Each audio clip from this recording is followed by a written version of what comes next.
right? It's the cotton candy of information, right? It's really bad for you, but it fills some weird gap for a second. But there's no goodness there. Yeah. Right? It's nonsense. What do they call cotton candy in the UK? I think it's like sugar floss or something like Ooh. that. Yeah. I think it's Candy floss. It's something floss. Yeah. It's Candy Royale. No, that's Belgium. With cheese. There's three guys sitting at a table. Guy in the middle's well-dressed, three-piece suit. He's got a pile of cookies. Then there's a guy to his left, looks like a working man, work boots, that kind of stuff, Sure. work shirt. He's got one cookie on his plate. There's a guy across from him. He might be an immigrant, might be a poor person, might be a homeless person, might be just poor person. Yeah. No cookie on his plate. And the rich guy telling the working guy, saying, be careful. That guy wants your cookie. Yeah. Nobody invited me to their sex parties. Yeah. Evidently not. It gets intercepted in the mail. I don't think so. The mailman's like, keep it this. Oh, man.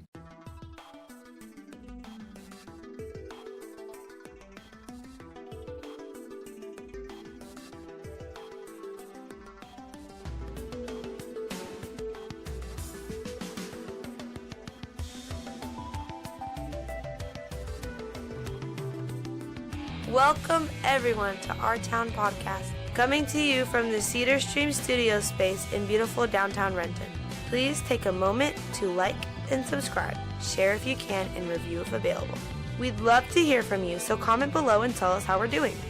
Hit the like and subscribe button to never miss an episode. And don't forget to visit our-townpodcast.com for all the links. Join the members only section of the website or sign up on Patreon. And now, here they are, the boys of Our Town Podcast.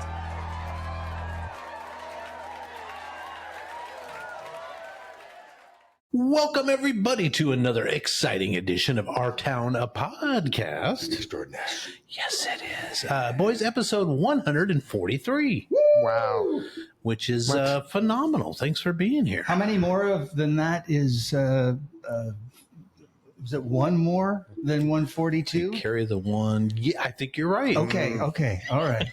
Math was never my strong. Something about the square root of pi. Yeah. Broom closet was mine. Boys, tonight's safe word is peace and quiet. Oh. Peace and quiet. So if you're not feeling safe, just yell out peace and quiet. Oh, yeah. And we'll stop this here program and check on you folks. Can do it at home. Just yell out peace and quiet. Hit pause. Take a little break. Cook a pie. Oh. Bake a pie. I guess you bake a pie. I baked some cookies yesterday. Oh, See, what kind? that's nice. Otis Spunkmeyer. You take them out of a bag and stick them on. Fantastic. Just stick them right on the. That brand's been around fresh. forever. Oh, They yeah. were delicious. That's awesome. Recommend eating them. Before they get stiff or they get crunchy. Crunchy. It's nice and soft. Yes. Yeah, exactly. And warm. Oh, yeah, it's Yes. nice. Like- And just makes like the house heaven. smell nice. Nobody's mad at that. On a crisp fall evening. Yeah. Come on. Janelle was like, "You just took it upon yourself to make cookies in my house," and I was like, "Yes, I did. Yes, I did. Yes, I did." You're welcome. Yes. It's a big step, but how tasty. Boys, peace and quiet, because Point Nemo, have you heard of this place? Point Nemo in the Pacific Ocean is the most remote place on Earth. So if you're looking for some peace and quiet, you'll have to sail there, because obviously there's no landing strip or dock or anything really. It's an uninhabited small little thing, but there's like a little point that comes up out of the ocean, which is really cool. It is 2,688 kilometers from the nearest other land formation, yes. which I think is Argentina or Chile. One of them. And then it's like 2,700 miles from New Zealand, which would be the next closest. Gotcha. So really, the nearest humans to Point Nemo on a regular basis is the International Space Station. No. Which when it passes directly over is just about 258 miles Wow. Point Nemo, much closer than any Going other human. 17,000 miles an hour. Yeah. Hi. Have you guys ever seen that go by? Have you ever seen that? It's really quite something. That's neat. You can kind of see it. Yeah. And, really? I mean, you can kind of point out that it's a big thing. A big shiny object shiny moving object. by. And Yeah. hauling Telescope ass. or I think you can see it with the naked eye. Naked That's eye. fine. Yeah. I misinterpreted that, and I didn't have pants on. Yeah, they said naked eye, and I was like, okay, got it. different eye. Oh, boys, jumping into some headlines, and I wish I had some cookies right now. Jeff, thanks a lot. You're welcome. Boys, I saw something that in I think the estimates are really at 325 trillion, but global debt is estimated at between 315 and 325 trillion dollars. What?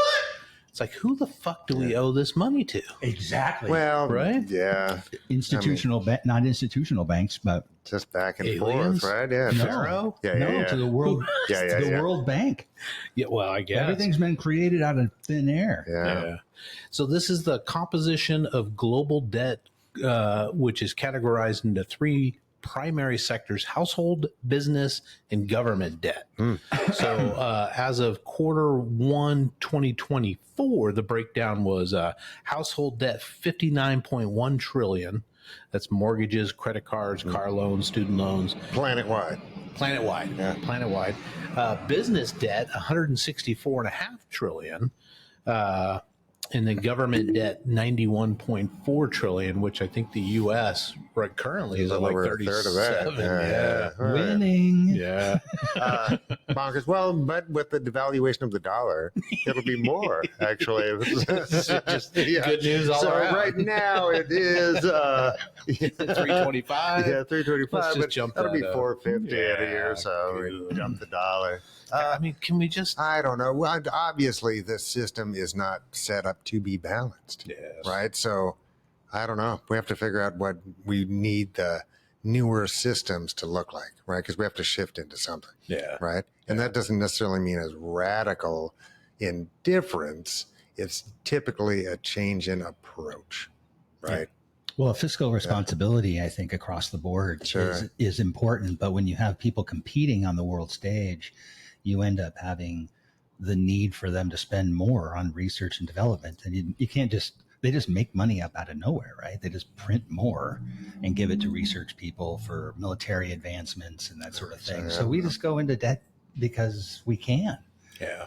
And the systems favor people being in debt. I was talking to the kid the other day. It's how money works. You know, even though mortgages are sort of considered this good debt to have because you're building the equity, Sure. but you jump into your starter home and you sign up for the 30-year mortgage and you're there like what, on average 6-7 years, right? Yeah. And then it's time to sell that, move into a bigger house because you've now had kids or whatever. I'm just talking about the American dream. Yeah.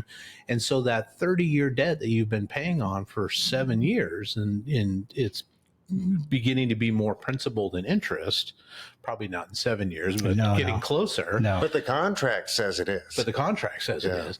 So then you reassign, you just sign up again for another 30 years because you go to a different house. You're locked into it. You're just locked into this cycle, right? Yeah. But Yeah, because if you just, if you sell me some, this pen for $1 and I give you $1, then that dollar is static. You know what I mean? But if you loan me this, pen, then I'm going to end up owing you $1.75, $2. Right. Right. So now the same value has now doubled in value, right. or halved in value, depending on your perspective. Right. Yeah. But then you just, so that's how they create wealth out of.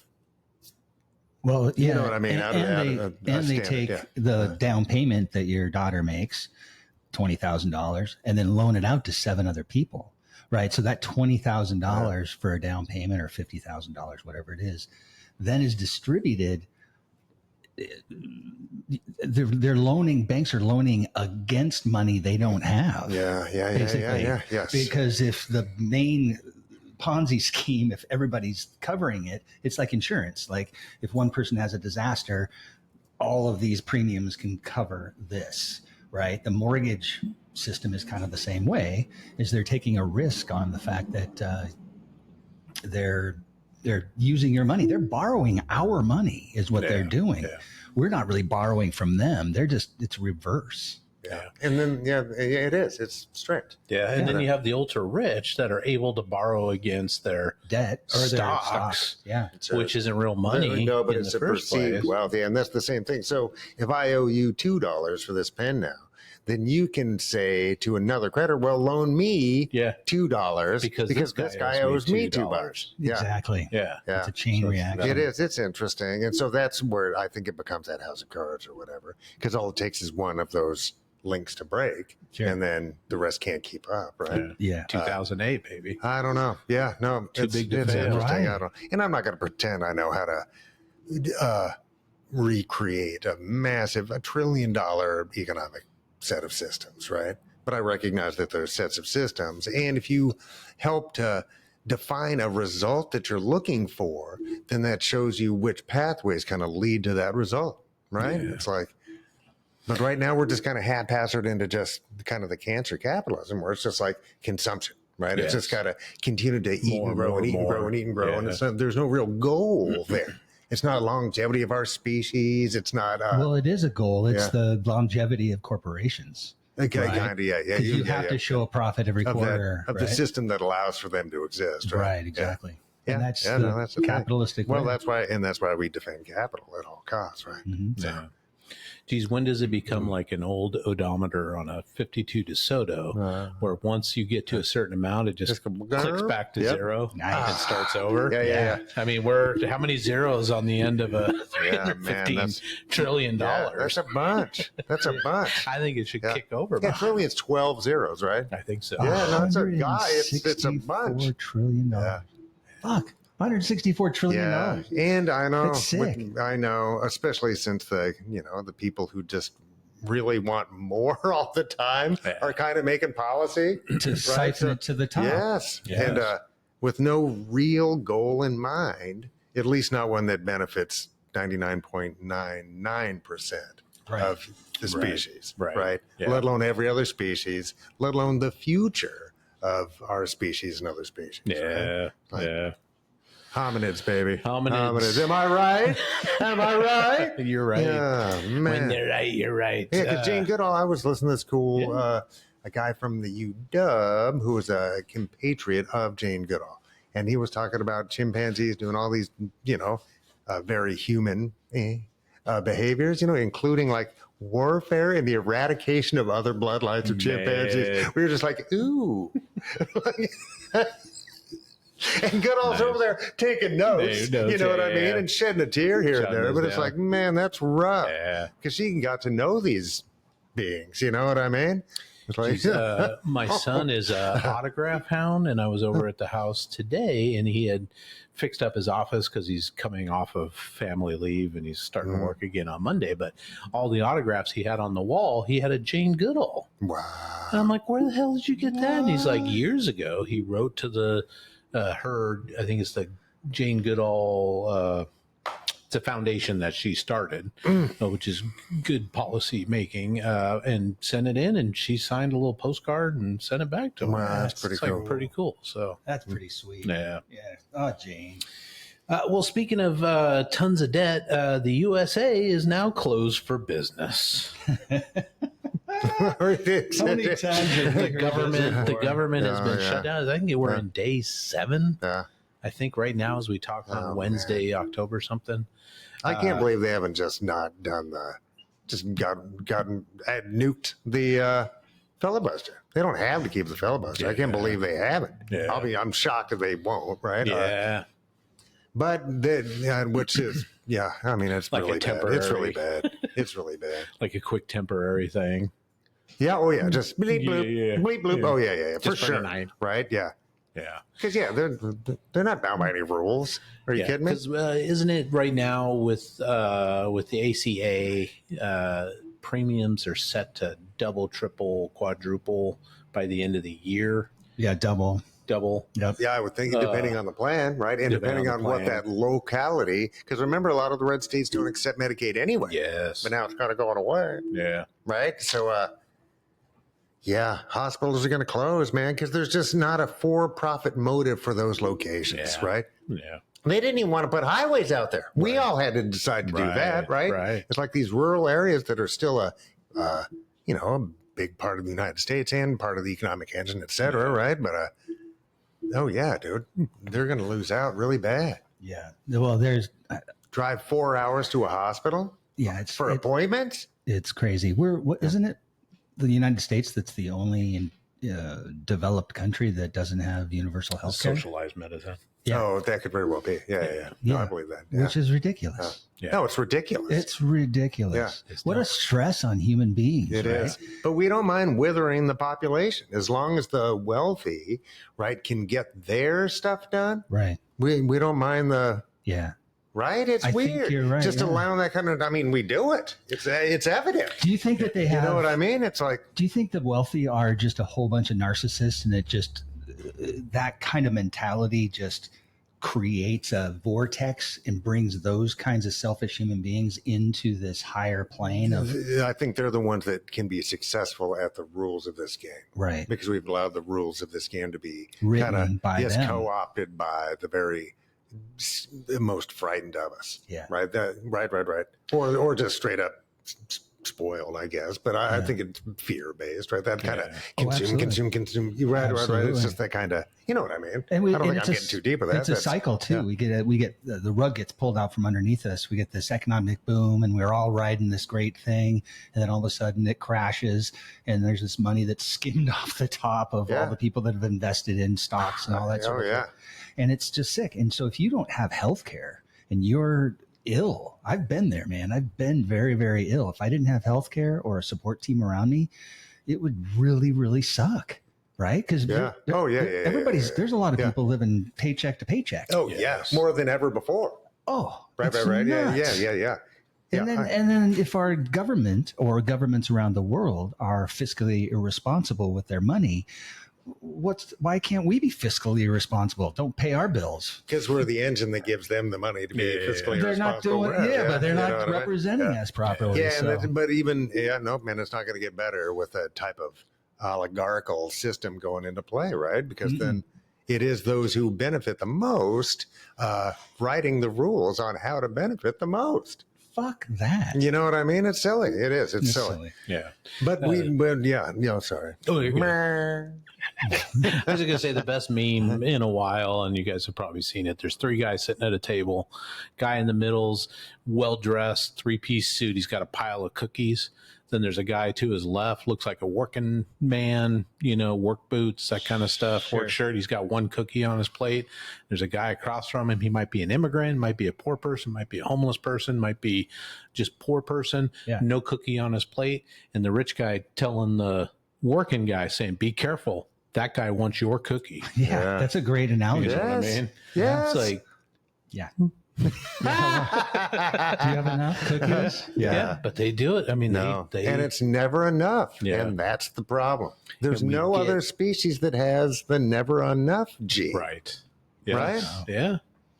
And we get so rooted in stupid stuff. We talk about belief and all that stuff, but we get so rooted in stupid stuff like trans folks in bathrooms. No, well, the culture war, sure. The culture war stuff. Yeah, but that's the way it would have been something. It would have been, you blame the Romas or blame the, you know what I mean? It's always somebody. It's always somebody. And typically the ones with the least amount of social ability to push back. Right? Come on.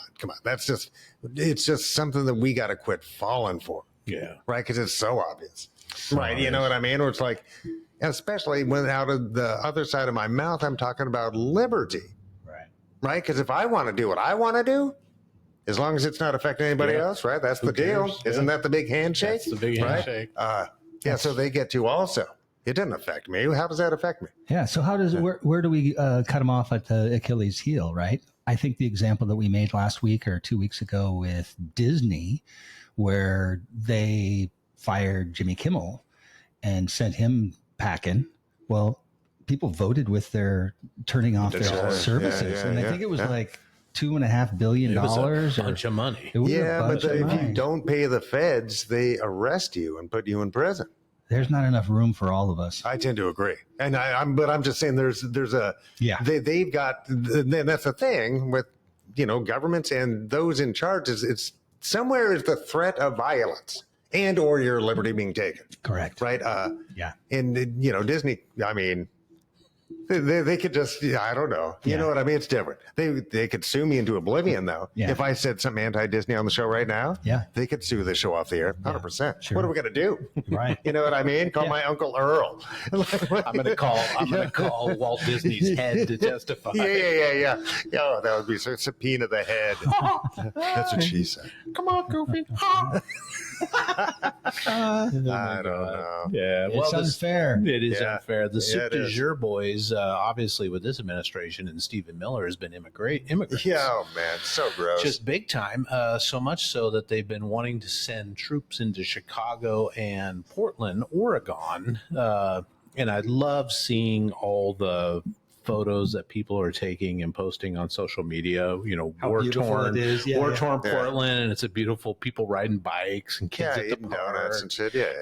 I know. And but I'm not going to pretend that our cities don't need some TLC. Yes. But do they need an army? No. In what way is that helpful? And at one point, you know what I mean? Hegseth was talking about sending in the 82nd Airborne. Yeah, what a I don't know if you saw dingbat, this. dude. There was How dare he? I didn't. Somebody, what a fucking dingbat. one of his deputies or something was in Minnesota for a funeral, Is this the bald guy? That's Stephen Hegseth Miller. is he's a piece of shit. Okay, gotcha. Yeah, Hegseth's he's just a poser. But just a early on poser. in the administration this time around, he was using the Signal app to spread war plans, which is not a government-sanctioned way to send top secret or any kind of government communications. Well, one of his deputies or somebody was in Minnesota and was having a chat with him and Stephen Miller on Signal, talking about sending in the 82nd Airborne, which is sort of an elite, a very well respected and decorated outfit, right? Not a National Guard. No, they don't have any business being in our cities. No, it's gross, man. But even worse than that, because at least they are sworn to a uniform code of military justice and how to behave in different theaters, et cetera, et cetera, et cetera. Yeah. The guys who did helicopter rappel onto that building in Chicago. Yes. Right, dude? Who are these guys? Yeah. We don't know who they are. There's no accountability trail. Yeah. Who in the fuck are these guys? Right. Took kids kind out. of federal officers of something? Are they sworn to any court? What are they sworn to? Mm-hmm. Right? But they have the ability for deadly force and to steal people's liberty. Yeah. And what's the purpose for going in? What's the actual evidence of there being nothing? It's to show us who's in charge, dude. Okay. That's all that is. No. That's to show you that that these thugs are in charge. Yeah. Who are racist. Yeah. Oh, right? They're so racist. Yeah. But in addition, dude, the racism is the thuggery. Right. And just the flex. Correct. Right? Yep. On your own citizenry. Yep. What a failure. Yes.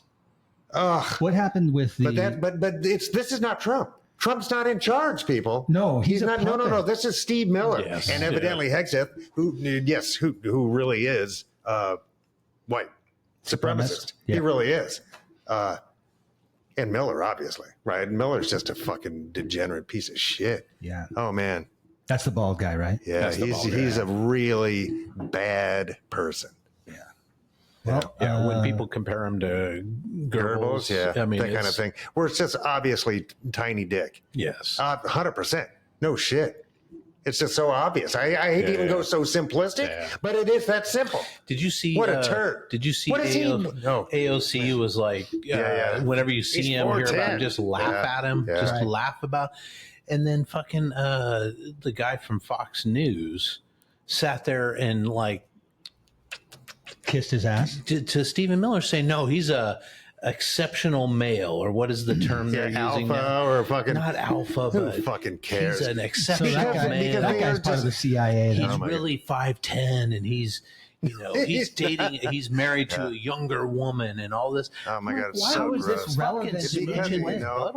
and to tell us not to believe our eyes. Right. Right? It's like they slowly gaslighting us into one believing. of the lies means nothing. It's the fact that it's all lies. Yeah. Right? So we then, you know what I mean? It's just like, so it's so comfortable. There's no question. You just let go and wash away in this syrupy, sweet, but very bitter ocean of lies, right? Yeah. Ocean. Just drowning millions of Americans in that poisonous syrup. You know what I mean? It's so bad. It's so bad. And we just got to stop. Yes. Just stop. Yeah. Oh, man. Well, I hope that people of the MAGA movement wake up and see that none of the things that Trump claimed he was going to do, like, is it cheaper to live right now? No, it's not cheaper. You know, the tariffs didn't take effect in any way that caused a downturn in prices. So where are you at, MAGA people? Where are you at? Yeah. Where do you see hoping that for he subsidies is and improved? and it won't matter. They're going to just continually get pushed against their fellow Americans, not the elite who talk them into selling their future away, giving their future away, because they're not actually getting anything in return for it. Well, is it that thing where they end up like in the 50s? It's like, oh, you're going to have 2.5 kids in a car, and the future's bright for you, and that sort of thing, and everything's just down the road a little ways. Now AI is going to make us better, and it's going to be more convenient. It's going to be utopian just a few more years down the line. Well, if Trump hadn't done anything with the taxes in the first place, the prices wouldn't have gone up. Like, so how did he benefit us by raising the prices of the cost of living by doing those tariffs? Fuck that guy. I'm mad. I'm mad. Yeah, you're right. Well, you're not. There's nothing. There's nothing you can point to. No. Since that benefited January, the vast majority of Americans. The vast majority of Americans. Yeah. Absolutely not one thing. I guess the stock market maybe, but the gains in the stock market are offset by the devaluing of the dollar. Right. So it's like. Yeah, that's why silver's almost 50 an ounce, dude. It might be today. I know. I was looking at that. Man, that's not good, man. No. You know, it is for people sitting on a lot of silver and gold. Money. But running some ounces down the street. Yeah, fuck. No, run them to me first, bro. Oh, yeah. No, I mean it. I'm burying that shit in my backyard. Come and look for it, bro. Yeah. What are we going to do? Yeah, no, that's a great idea. Yeah. I don't know. Yeah. Tell your loved ones you love them and help them where you can, and then take care of your community. Yeah, when they're okay, then reach out and help somebody else. Yeah, be an example of good things. Open a door for somebody. Hold an old lady's hand when you cross the street. Pick up a piece of garbage. Let that person in when they're merging, right? Do all those little things that would make for a better society, that we know that we can get along with one another. But they don't want us to get along with one another. They want us to be, fighting and war angry all the time, at war. That's where they hold the power. Yeah. Well, in interesting news, boys, I read an article changing the subject here. What's the safe word? Peace and quiet. Somebody did. It was Gizmodo, the website, figured out what it would cost to build a USS Enterprise. And this is from the J.J. Abrams. Like a Star Trek? Oh, so good. Yes, that's like the nuclear submarine. No. Slightly more expensive. This is from the reboot movies with, was it Chris Pine? That was Captain Kirk. I really like those. Actually. Yeah. So they estimate $478,947,711,160. Jeez, that's a lot less than I would have thought. But we have specific. 17 trillion in tariffs right now, dude. We got a bunch of them. Dude, it's a great idea. They did take some creative licenses, of course, like, so instead of the replicators that you know, Earl Grey, hot, whatever, they bought a bunch of the maker bots and put the 3D printers and stuff like that in there. And I forget what else, but they basically looked at the size of it and how it's like a mile long or a mile something long.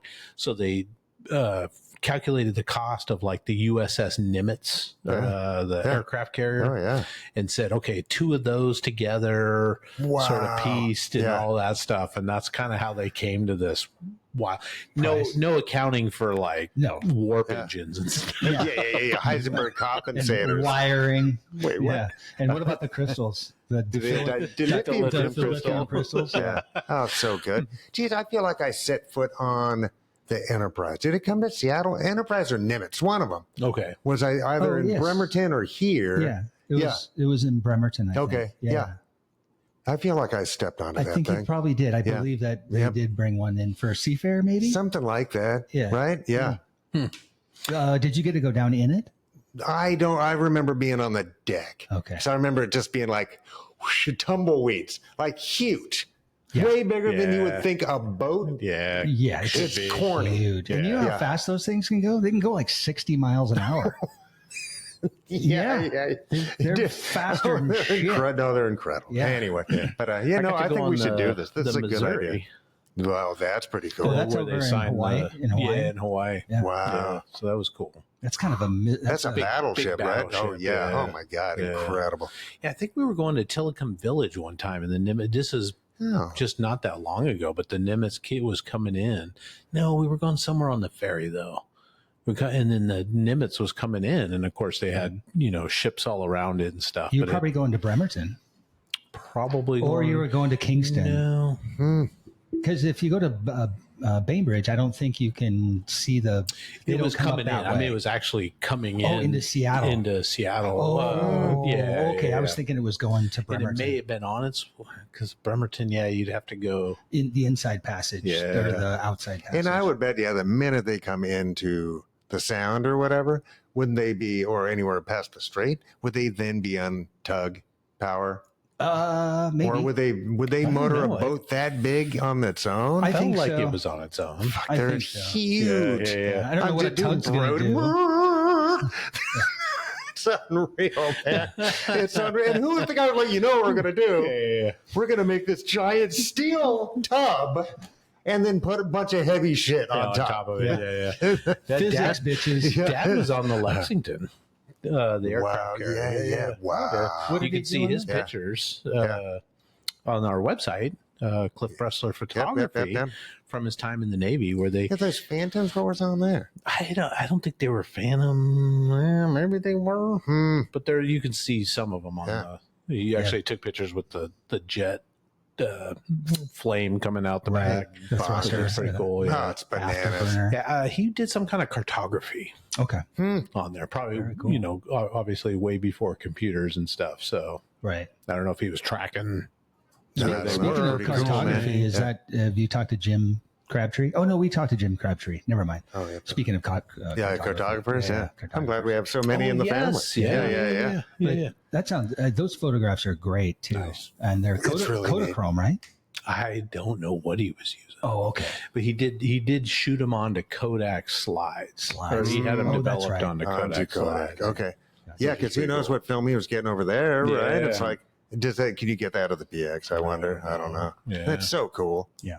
So cool. What year was that? What year were those photographs? Late 50s to early 60s. Okay. So I don't know how long the tour was, but they did like Hawaii, Hong Kong, and Japan. Yeah, that's probably and Tahiti. Phantoms. Totally cool, dude. Yeah. Oh man. Yeah. Anyway, does he have a a tattoo when he went over the international date? He never got any tattoos. You get something on your body. Cross, Unless he had it somewhere where, Yeah. His whole he's like Yakuza and shit. You're like, oh son, check out my new tattoo. Oh man, it's disgusting. Boys, cool, in weird and kind of sad and violent news, I don't know if you heard about this. Mark Sanchez was a former quarterback, NFL quarterback, played for the New York Jets for a long time. His big claim to fame was the butt fumble, which he took the hike and he kind of started running and he ran into the butt of one of his linemen and the ball popped out and he fell over. So it's been the butt fumble. Oh man, what a bummer. But he played for like 10 years in the league, and now he's a Fox analyst for games. Well, there was a bizarre incident after a game in Indianapolis where he was, I think, staying at a hotel. And for some reason, he went out behind the hotel where the 69-year-old delivery driver was there to exchange cooking oil, take the old oil and put in new oil for the kitchen. Grease man. And came up to the guy, and I think Sanchez was pretty highly intoxicated and basically got into an argument with the guy. He's like, you can't park here. Making noise. I've been authorized by the manager. Just all this crazy stuff. And the guy's like, what are you Dude, I'm doing my job. And Sanchez got into his cab of his truck and wouldn't. He's like, you got to get out of my truck. And he wouldn't get out. So the guy pepper sprayed him. Oh, he got into the other guy's truck? To the guy's truck. No, he did not. Why? This is what he's just drunk off his ass, maybe high on other things. Comes out of the truck. The guy pulls a knife because he's fearing for his life. Oh man! I think one of them gets stabbed first. So Sanchez gets stabbed like in the abdomen, and this guy gets stabbed through his cheek, slashed through his cheek that it hit Sanchez his tongue. was carrying a knife? I think the other guy was carrying a knife and pulled it because Sanchez, even after pepper spray, wasn't backing down to fight this guy. 69-year-old dude. Yeah. Jeez. So both the guys ended up in the hospital, but Sanchez has been charged with like six charges. Wow. And one of them's a felony. How did the other guy get stabbed? I think he pulled the knife because Sanchez was still coming at him. He's like, back the fuck up, dude. Man. And I don't know if he stabbed Sanchez first and then Sanchez grabbed the knife. And so it was with his own weapon, which is one reason people need to consider that when they have weapons. Yes. If it gets taken away from you. No, it's a thing. I do not want to get stabbed. That's why I always go Mr. Furley. Be the weapon. Oh man, but just a bizarre. Camera 3, go ahead. I don't know. I've been a janitor and been out in parking lots and shit late at night. And people do just fucking want to talk to you in weird tones. Yeah. It's like, dude, it's obvious I'm working. Right. You know, I'd be somewhere else too. Yeah. What the fuck I'd do be you at think? the bar too if I wasn't at work. Man. Yeah. Oh man. Yeah. So just a weird situation, man. Just, I mean, one, know your limit. Yeah, well, And I don't know if he was on something else. He's an adult. But I don't know. And he's no longer. He's on ESPN, right? I think he's on. Oh, Fox. Okay, so he's kind of famous still. Now he'll be on Fox News too. He's going to get promoted out of this. Yeah. Like, right. Oh man. Like Seth's right hand man. Just a bizarre bummer. Yeah, and we wouldn't even know about this if it was some other person. Just because he's famous, it just kind of gets thrown in there. But. And what's to stabbed even mean? You know, it's like, well, one person's stabbing is another person's whittling accident. That's right. But he's always come across. And I want Frodo's Mithril shirt. That's what I want. Mithril. I've watched him on analyzing games and stuff, and he always seems like a fairly regular human being. Oh man, but yeah, man, sometimes the drugs and alcohol don't. Yeah, bummer. Sit well. Boys, I don't know if you heard about this. In South Carolina, there's a circuit court judge, Diane Goodstein, who was blocking a bunch of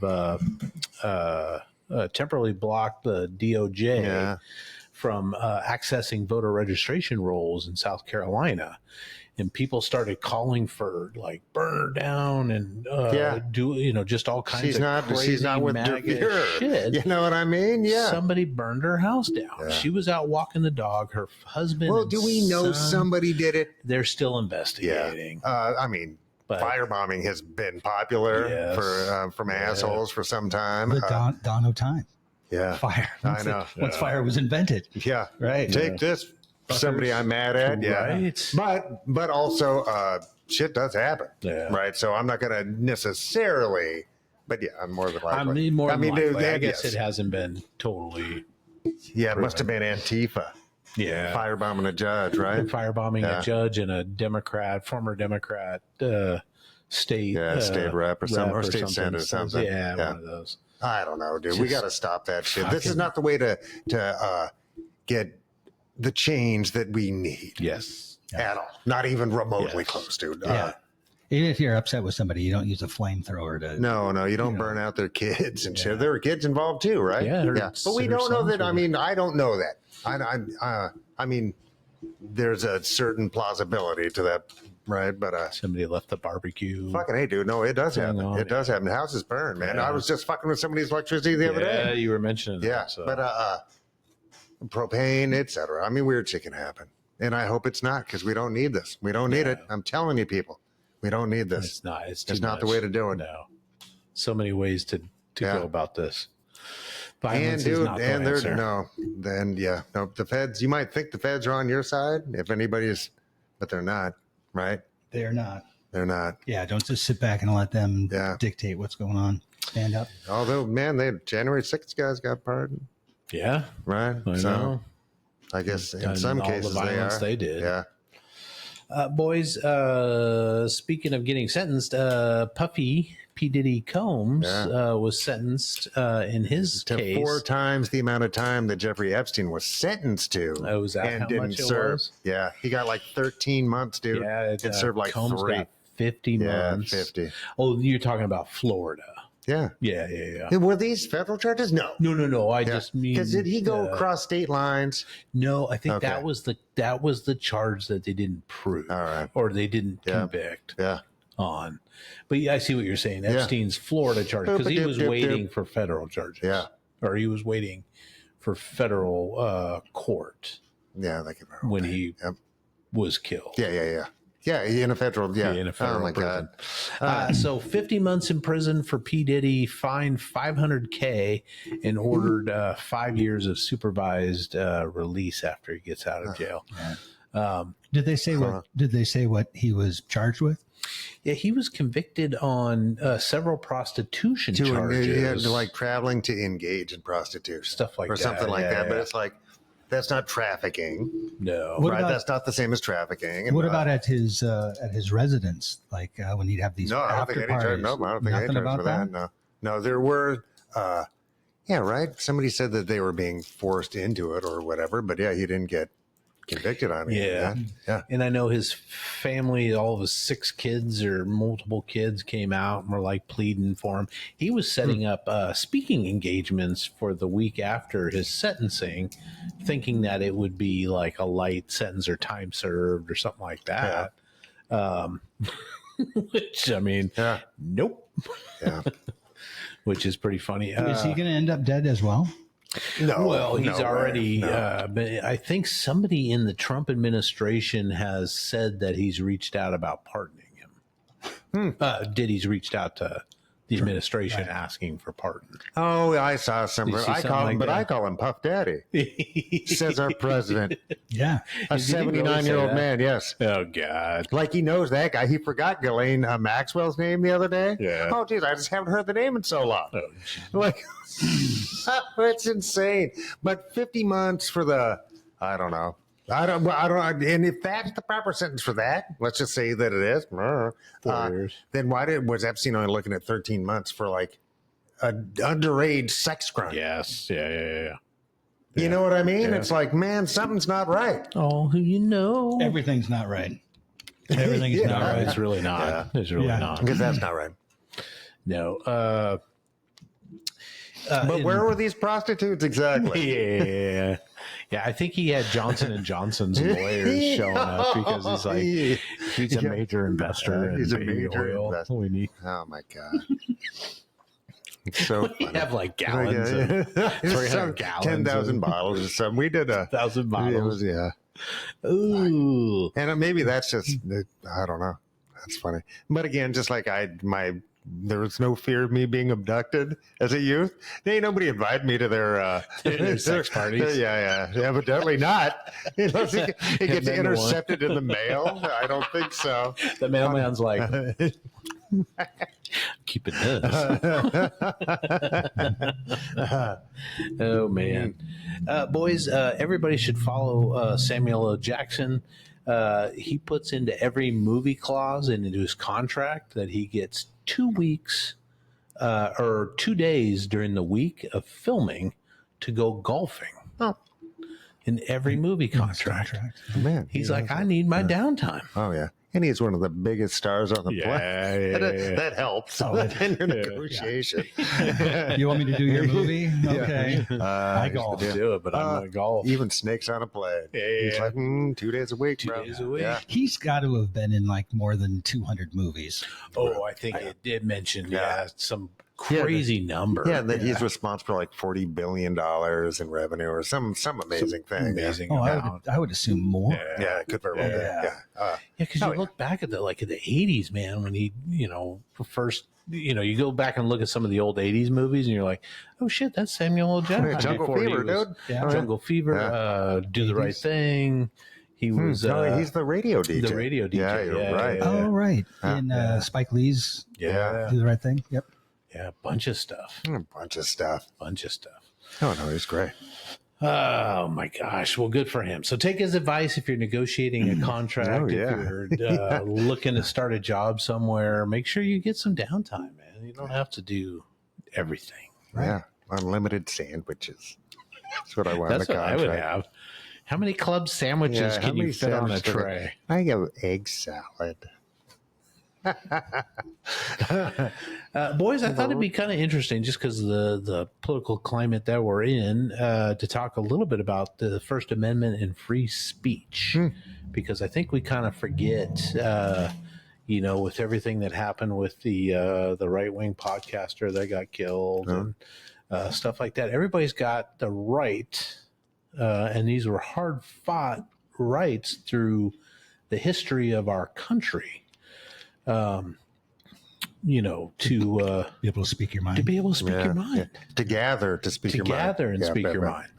Right? Without fear of any kind of reprisal. Yeah. Well, like arrest. Because how often in every other place that we've ever heard of, including the United States before this, you just get rounded up. That's how you stop movements, right? Yeah. So for free speech in this country, we've had this thing called the marketplace of ideas. Have you heard this term before? No. It's the idea that it's a rationale for freedom of expression based on an analogy to the economic concept of the free market, right? The marketplace of ideas holds that the truth will emerge from the competition of ideas. In a free, transparent public discourse, and concludes that ideas and ideologies will be culled according to their superiority or inferiority and widespread acceptance among the population. So everybody gets to throw their idea into the hat and the public gets to decide. You know. But there's never been a laissez-faire, either a sociological economy, economic economy, religious economy, etc. It's a good idea. But it never happens. But just the idea that just like you can't let a kid eat candy all the time, Right. You know what I mean? They have to eat food. Yeah. So it's like you got to get some fiber in that diet. Well, you got peanuts. So. Yeah. They've got fiber. 2 grams per serving. I think I learned about this one in college way back in the day, but the Silent Sentinels protest back in 1917. So as World War I was raging on, women got together and protested outside of the White House in Washington, D.C., and they weren't loud about it. They just held up signs that were urging the president to work on getting them the right to vote, right? So it was one of the longest continuous protests in American history. They were organized by Alice Paul, who was a Quaker women's right activist, women's suffragist, and a peaceful protester, a nonviolent protest. They protested in front of the White House during Woodrow Wilson's presidency from January 1917 to June of 1919. So a year and a half of just being out there wearing sashes, held banners, carried flags. The messages on them were, of course, the support for women's suffrage.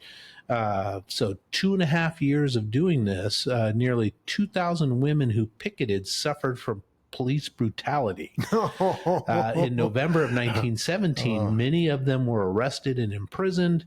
Further suffered cruelties that included being force-fed, beaten, choked, and abused until they were released weeks later. So they were trying, like the police were like trying to break their will. Jesus Christ! And I would love to see some of the conservative talking points from that time. Yes, I bet they're strikingly similar to today, right? Yeah. God, what is the deal? And that's the 20th century, right? And a wee bit early, in the 20th century, but not that long ago, right? No. And a lot of these women, men would pass by and jeer at them and throw things at them and get in their face and do all the things. Oh, for sure. Just gross. So many were arrested. 168 served jail time. Wow. But just for holding a fucking sign that says, I want the right to vote. Yeah. Wow. Let me have a voice. Yeah. Let me have a voice. Silently asking to have a voice. Yeah. That's pretty poetic. Yeah. And thank you for your bravery, right? Those are good Americans. They're very good Americans. Right? Yeah. Yeah. Let's not fucking shit up. That's people standing up for their rights and their desires and then taking a knife for the rest of us. Yeah. That's for all those future I'm not asking generations. everybody to go take a knife or fall on a sword or anything, but we've got to stand up to the powers that be. And we do, in a large group. So there's a No More Kings, I guess, by the time this airs. The 18th. It will have been the 18th of October, 2025. Oh, That's where we're at. Is that Saturday? I think it is Saturday. Wait, November. October. What did I say? 18th. Oh, no, this will air before that. Yeah.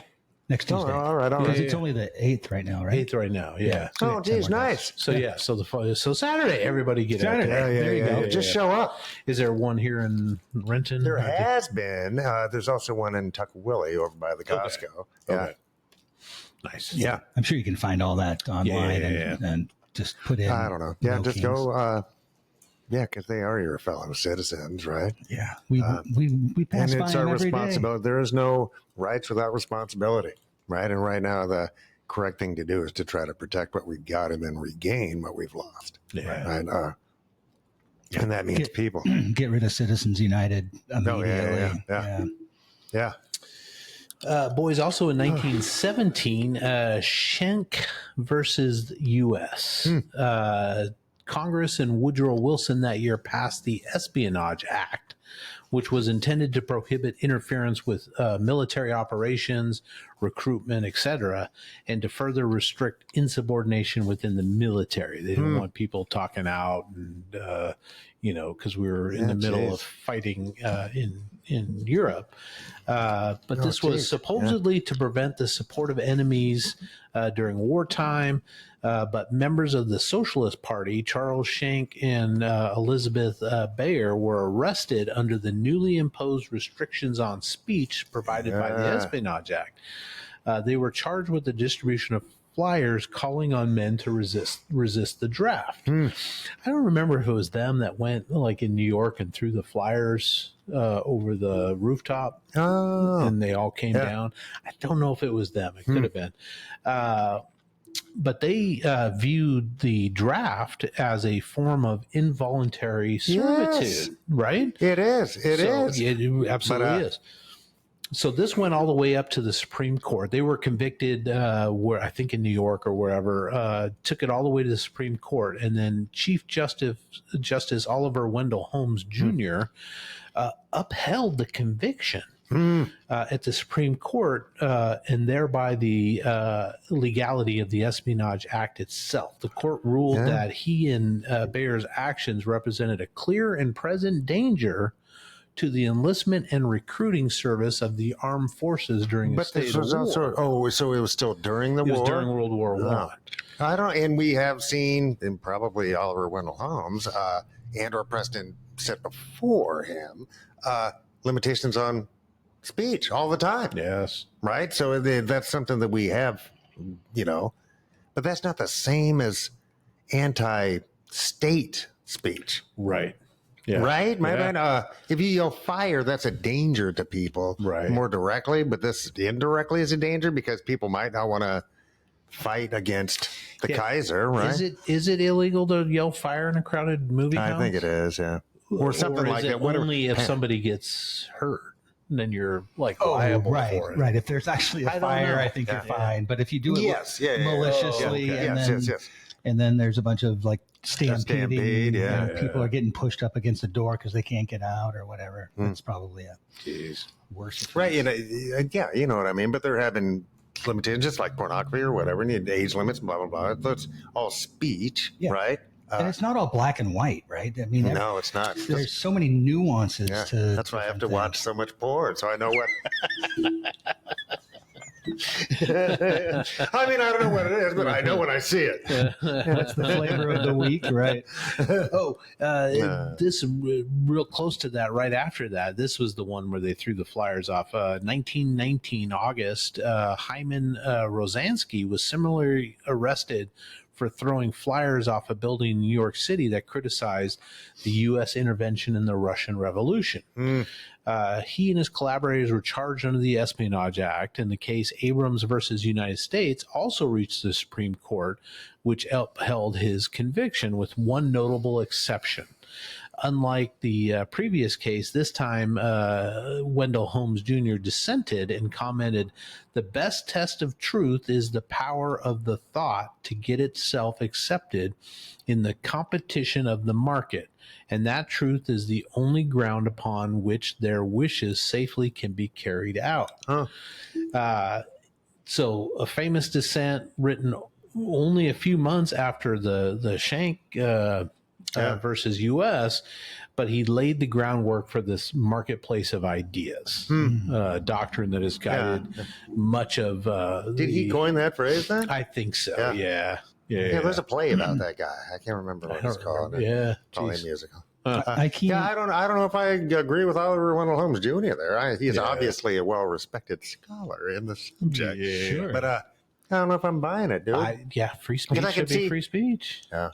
And it's guaranteed in the Constitution. Yeah, and I mean, but that also, I don't know.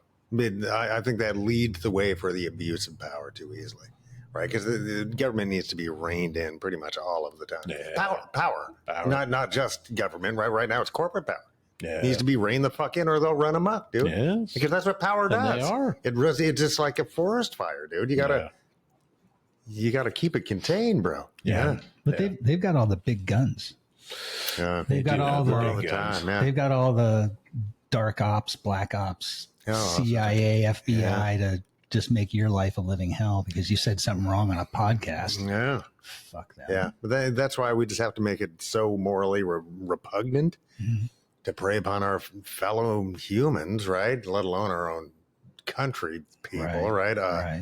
That it's just the outliers, the absolute fucking outliers that would ever do such a thing. Right. Just the total dingbats, right? Because you can't totally, no matter how great your society is, there's going to be dingbats. Yeah. It's just the way it is. Poor bats. We're just lost the bats. The dingbats. It was a small but important demographic, especially this time of year. Spooky season for Halloween. How dare you? Well, let's get the monkeys. The Scopes monkey trials, 1925. And my mom used to talk about this because she was not an evolutionist. She was a creationist, but I used to have this argument with her all the time. March of 1925, Tennessee passes the Butler Act, which made it a crime to teach the scientific theory of evolution in public schools. In response, the ACLU asked John Scopes, who was a high school science teacher, to purposely violate that Butler Act and admit to teaching evolution in order to challenge the law in court. So he does and gets arrested and all that good stuff. Charged with violating the Butler Act, May of 2025. And he was teaching out of a 1914 textbook. So a textbook that was 11 years old that's teaching evolution. Oh, man. The knee bone's connected to the hip bone. So for the defense, Scopes was represented by the famous Clarence Darrow, there you go. a folksy celebrity attorney down south, kind of picture like a Matlock kind of Yeah, folksy, 100%, like Kill a Mockingbird. Gregory Peck. Yeah, Gregory Peck kind Atticus of thing. Finch. Atticus Finch, yes, thank you. The prosecution was represented by William Jennings Bryan, Wow. a prominent Democrat politician who had run for president Yes. 3 times by then. So although Bryan's prosecution performance during the trial was considered lackluster, which he didn't do as good a job as the folksy Darrow, and because Darrow's was like, he did a great job, the jury still decided to convict Scopes anyway. Yeah. Well, and here, I'm not just devil's advocate here, but if he broke the law, Sure.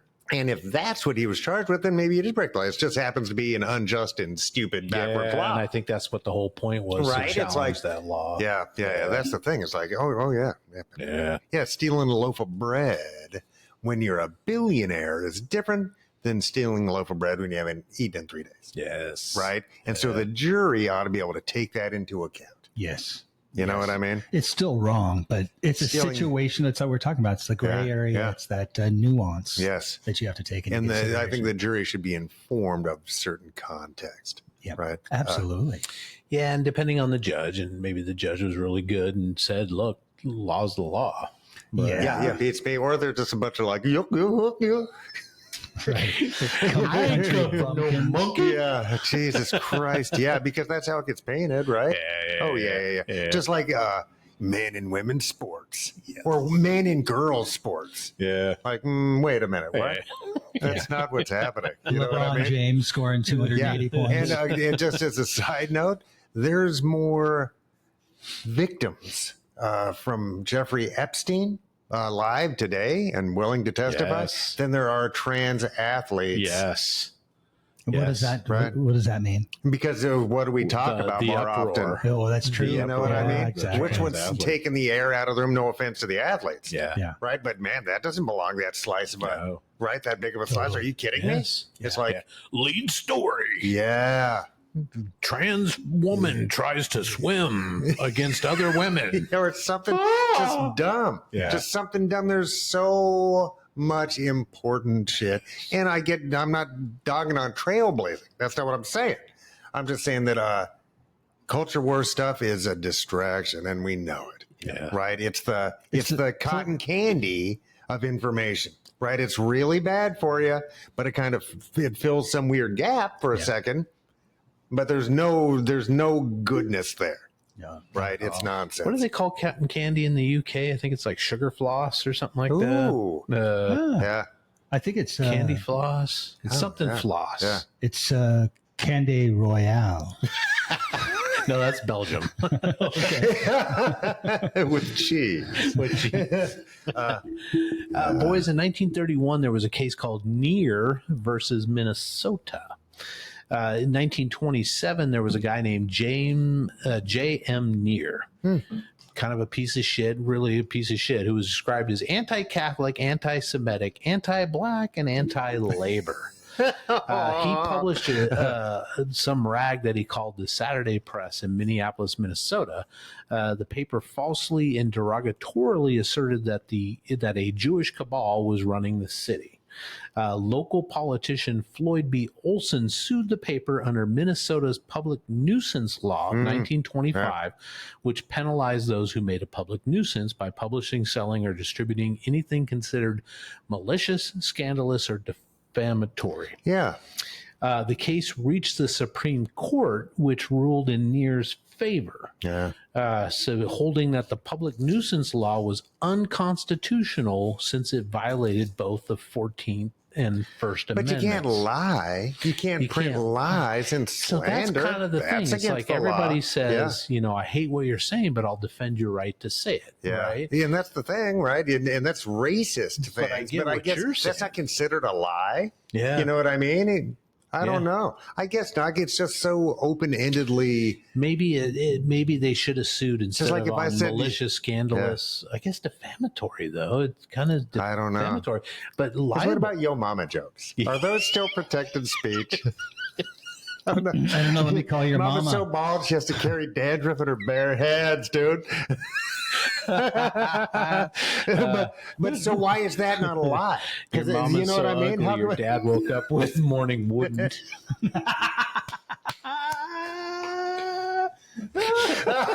Sorry, I had to get that one. Charles, you're blushing. So where's the difference in that speech? Yeah, right. Right. If right, one is a lie, right. but if I say Barack Obama was born in Kenya, You're that right. is a lie. But they kept saying that. Yeah. I don't know. So you can lie, Yes, but you can't. But slander's different because If they- I guess if you lie, you can say this is what. But I believe that, right? Yeah. I believe it. yeah. Right. So you can't be because you're not knowingly spreading. Right. You know, if you believe something and you repeat it, you know. Yeah.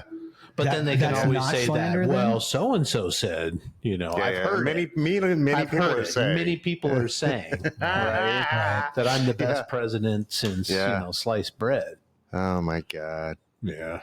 I don't know, but I recognize that there can be limits to speech, and is that based on cultural niceties of the time, cultural norms? I guess that's what they're saying, right? But You mean, I don't know. You mean Yeah. the laws that were put into place that dictated what you could and couldn't say? yeah, like because I guess the 7 words you can't say on TV or Well, whatever. we're going to get to that. Oh, too. okay. Yeah, yeah. But just in this case, it's political stuff. Okay. Right. So that's not even like Disney can tell me if I have a contract with Disney, they can say, don't say fuckity fuck. right. And then I say fuckity fuck and they fire me. That's different than me saying fuckity fuck. The government saying you're not allowed to say that, and we can come at you with deadly force to take your liberty. Yes. You know what I'm saying? It's like, and that's why the amendments are guided towards, anything that could steal our liberty, really. Right. The balance of Yeah. liberties for everybody. Yeah, because in the end, it's just those who with deadly force. That's typically governments, right? Right. Yeah. Yeah. The guy with the biggest gun. Kind of. That's the thing, Yeah. and that are allowed to use it, Right. right? That are sanctioned by state power to enact state power, right? Right. So yeah, geez, I don't know, because we do agree that there are limits to it. Yeah. Boys, way back in 1964, the Berkeley free speech movement kind of kicked off that youth protest of the 60s, the counterculture stuff, the fight for Women wearing pants. yes. Yeah. So because of fears spread over, the whole the Red Scare and stuff like that, universities in California enacted numerous regulations that limited students' political speech on campus and their political activities. And so in 1964, about 500 students marched on Berkeley's administration building to protest the university's anti-speech rules. The students called for an abolition of all restrictions on free speech rights throughout the University of California system. And then there was a former graduate student named Jack Weinberg who refused to show his identification to campus police and was arrested. Well, they put him in the back of the car, and thousands of students showed up and surrounded the car. And he sat in there for 32 hours. Oh man. Because the police could not leave with all these students there. So talk about, What a commitment. forcing some kind of change. But he's like, I gotta pee. I was going to say, all the while he was inside of it. The car was used as a speaker's platform, podium. People were climbing on top of it, making speeches until they finally dropped the charges against Weinberg from sitting in there. So this sort of And that was created what that year? movement, 1964. Yeah, dude, that's not that long ago, man. It's not that long ago. So 1965 in January, a new acting chancellor, Martin Meyerson, took over on the Berkeley campus and established new rules that allowed free speech for the students on campus, which was seen as a watershed moment of the youth activism movement of the 60s. So I would say, yeah. Oh, yeah. So it showed that, hey, you guys have 59 power. years ago. So we had 59 years of kind of a expanding agreement on what the level of freedom of speech could be, right? Because it's done. Yeah. All that's done. Oh, yeah. And they'll say that it's, against anti-Semitic speech but no, they already said they're going to war with the leftists. Yeah. And the communists and all this kind of stuff. It's like that don't exist. So who are they going after? Yeah. Pretty much anybody that could push back, right? So, yeah. It's just 59 years ain't long enough, man. You know what I mean? It's like, no. And in a couple of terms, maybe that's how did they have mega in Egypt? You know what I mean? Like there's some fucking bronzed pharaoh. You know what I mean? Who's not that good at his job, but he's surrounded by a bunch of assholes who are also dumb and not that good at their jobs, but they're just so determined to just fuck it all up. And there's people like putting on the funky red tut hats to follow him. Whatever you say, Pharaoh. Yeah. Oh man, it's so weird. It's so weird. Did you watch the one where he's in front of the naval cadets? Yes. Oh, no. man. What was that one? Oh, he's trying to bash Obama and everybody. Yeah, and nobody's like, it just doesn't make any sense, man. And they're kind of like a rally speech or something, but it's just, I don't get it. Nobody is actually watching him perform and forming an opinion on it. It's just what we're being told on whatever choice of media we find, the blurbs, the little sound bites or something. Because if you watch that guy for 90 minutes, 70 minutes, it's just like, there's no way you're like, oh yeah, that's my guy. yes. Like if you watched Abe Lincoln speak or I would sit Marge there for 70 minutes. For 70 minutes, no problem. Yes. But this guy, riveted. Yes. Just riveted, yeah. yeah, but I'm Hanging on telling you, They every used to do that back, and they would do stumping, and they would do it for days. Yeah, for a mass. Pull up on a train car and walk out the back and talk to the city and yell. And then somebody, if it's big enough, there's criers, and they've been doing that since Pharaoh, right? There's criers down the way, right? Everything. And then some fucker back trying to chip it to a stone.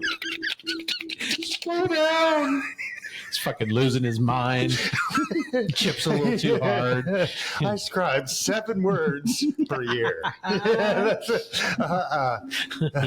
you know what I mean? So we've had those techniques, but it's like, and some of that's always been just flowery shit because we're the rubes. We're the rubes. You know what I mean? So it's like they paint this picture with a lot of funky words and we fall for it because that's just how it goes, man. But this guy, I'm telling you, actually watch it. Right? That and the one with the 800 generals. You have to watch the whole thing. You have to. It's important to do so. Yeah. But it shows that he's not in charge. It's Russ Vought. Yeah. Right? It's Stephen fucking curse you for 1,000 generations Miller. Yeah. And Hegseth. Yeah. Right? Yeah. Oh, man. Those are the ones that are actually making decisions. Yeah. It's really bad. Russ Vaught's an evil fucker too, man. These guys. But I remember the Reagan guys, Alexander Hagen, they were neocons. So they weren't necessarily looking to become billionaires and super billionaires and to make a neo-feudalism. They were looking for Western and U.S. hegemony, right? So it was a different set of motivations. Right. Not necessarily better, but different. But they didn't have any desire to go this far. Not at all. Not at all. Boys, 1969 Supreme Court case Brandenburg versus Ohio. And this has to deal with the KKK. Back in 1964, a Ku Klux Klan member named Clarence Brandenburg addressed a small gathering of other Ku Klux Klan members in a rural Ohio field. During his speech, he issued vague threats against the federal government if it continued to suppress the white Caucasian race, right? So somebody actually recorded portions of this guy's speech. And then it had been filmed and recorded. And when authorities saw it, they charged him with violating Ohio's criminal syndicalism statute. So like kind of a RICO or kind of a conspiratorial charge, right? Yeah. Policy that So made not it incitement, but something else? yes, that made it a crime to advocate the duty, necessity, or propriety of crime, sabotage, violence, or unlawful methods of terrorism as a means of accomplishing industrial or political reform. Huh. So they charge him with this. That's a pretty specific. Yeah, it really Yeah. is. He was in court in Hamilton County, Ohio. He was found guilty and fined $1,000 That's in when? in 1960, Well, 64, Let's- 65, 66, somewhere in there. Sentenced to 1 to 10 years in prison, but with the help of the ACLU coming to this KKK members' defense, Brandenburg filed an appeal claiming that his First Amendment speech rights had been violated. The Ohio Supreme Court refused to hear it, so it went all the way to the U.S. Supreme Court, where in a landmark decision, the court sided with Brandenburg and said it was his First Amendment right to make that speech. I tend to agree. Yeah. So again, It's a conflict. fight It's a law. for your right to say that nonsense, even though I don't like it. Yeah. Yeah. Yeah. Yeah, you don't have to agree with everybody. You can look Yeah. at somebody. And then, but they didn't care the anti-Jew, anti-black stuff. No, They're just saying don't threaten the federal government. Exactly. Yeah. Especially Yeah. 69. Yeah. Right? And don't forget the spaghetti benders. Yeah. You can just run down the list, right? They never stop. They're never satisfied. They're Yeah. dingbats. What's that term? Never argue with an idiot, for somebody watching may think the same of you, right? We need to teach people how to understand, identify, idiots that have obscure ideas that don't take care of everybody and alienate certain parts of our population, and just not even engage with them, just laugh at them. Yeah. And take a logic class. Everybody needs to. School should have logic. Yeah. Or debate, kinda, because in debate you use logic to work these different, to see what the arguments are. I think that's Hegelian or whatever that is. That Hegelian diatribes or a Hegelian duality, where you just go deep, doop, deep, doop, deep, doop, deep to get to the truth. Well, isn't that programming like computer programming? It's if this, then that, if this, then that. That's kind of the same I think idea. that's exactly that. Yeah. Oh, kind of like a flow chart kind of a thing. Yeah. These are your options. Yeah, that's not a bad idea. I don't know. I think that's fair. Right there next to how to do your taxes. Yes. Right, but right after square dancing. Wait, me. I needed no, the square dancing. What about merging? Yeah. Yeah. And what's a goiter? Asking for a friend. Yeah, but I tend to agree with that, right?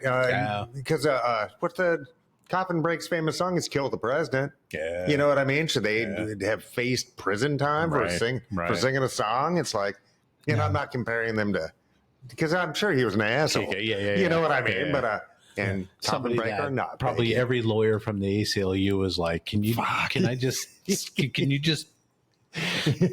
more inches? Yeah. I don't want to touch you. Give it to Steve. Let Steve do it. Steve will take care of it. Isn't that illegal though? You can't threaten the president. I don't think so. I think if you're serious about it, I think they can come and quiz you about it, but no, you can't be arrested for that speech. No, no way. You can have the Secret Service show up on your door. Yeah, and I bet they could squeeze you, Yeah. right? But no, that's not the same thing. Okay. Yeah. All right. Yeah. Well, there you have it. Although I wouldn't be right now, I wouldn't push that. Yeah. Like end up in Senegal, but I'm like, well.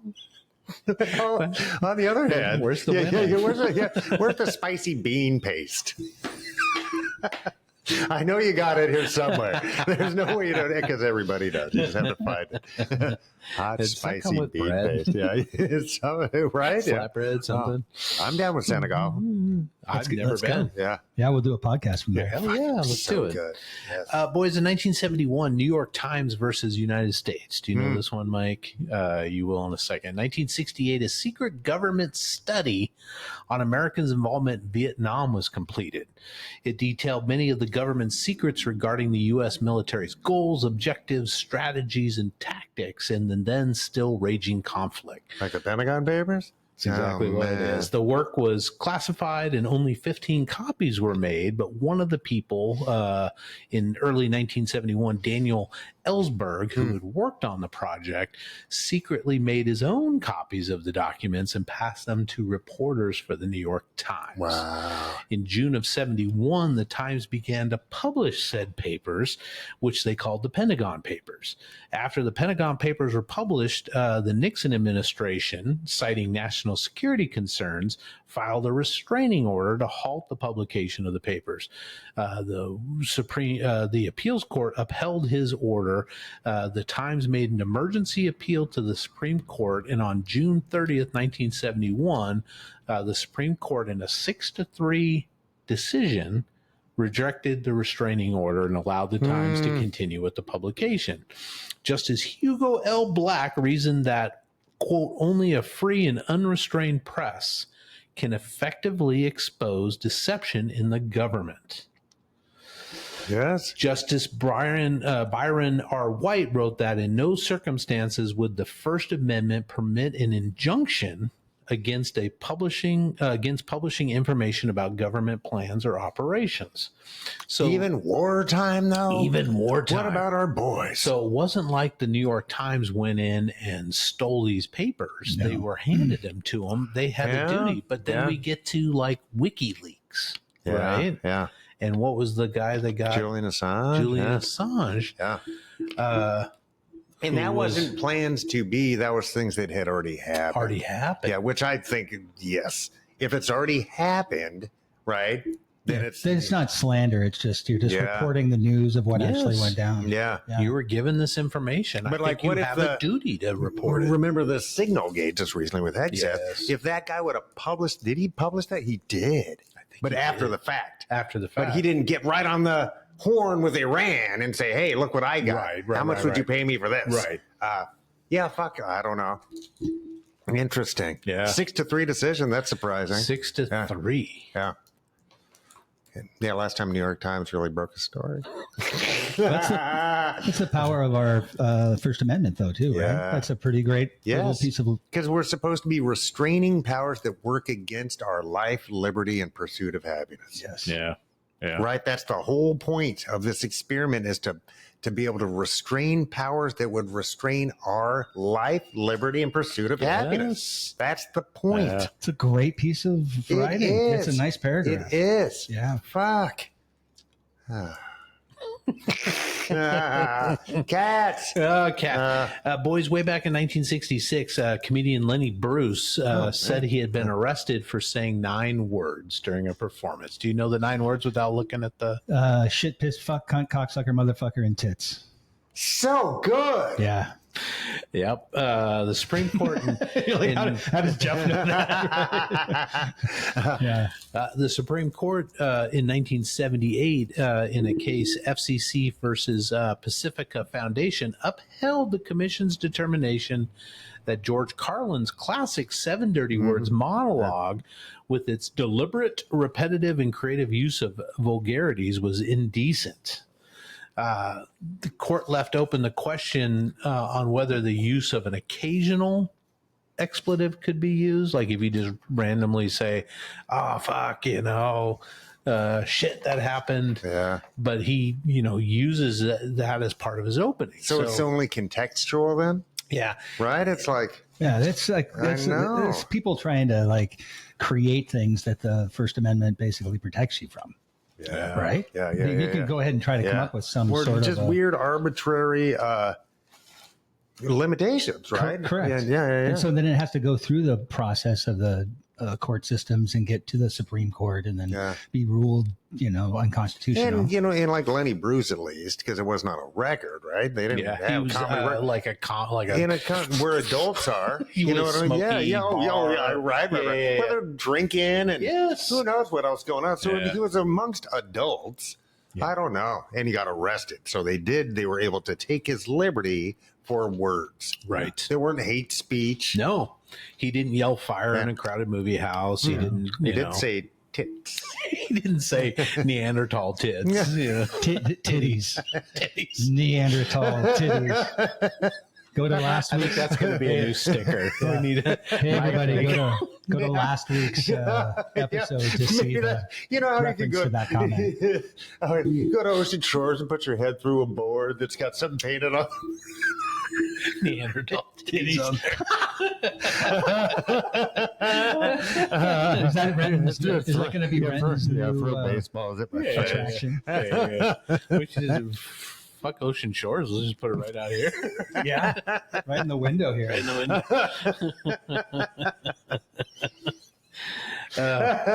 Speaking of Neanderthal titties, this one is actually my favorite on the list. Hustler versus Falwell, 1988. Oh, man. Yeah.